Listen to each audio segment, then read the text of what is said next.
COVID-19 hospitalizations are the highest they've been since early August. Dr. Jose Burgos tells me he and his team have been preparing for a second surge in patients, but he's asking the public to do its part. Here's what he had to say.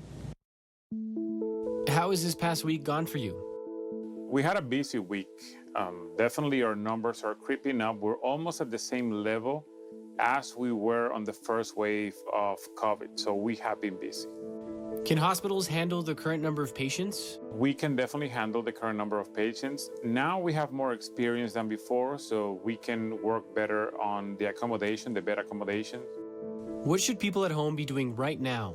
If you're getting together with friends, and these are friends that you don't deal with often, remember that they are getting exposed and they might bring the virus home, or you can bring the virus to them. So just be mindful of that.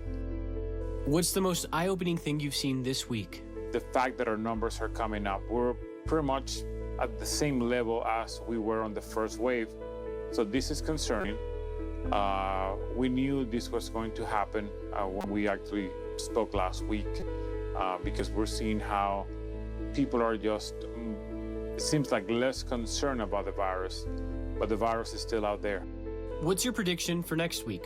I still see the numbers coming up. I mean, unfortunately, we might need at least another month to see the numbers coming down rapidly. And that depends on how people behave socially. That is the only thing that can bring the numbers down.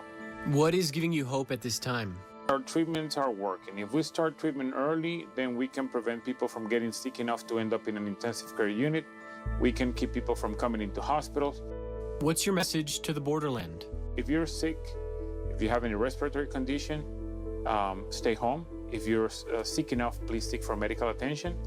And that's the way to do it. I mean, there is nothing else. There is no other trick. Remember, we're developing medications and vaccines because we are not successful at practicing social distancing. If we were doing this the right way, then we might not even need all these other things.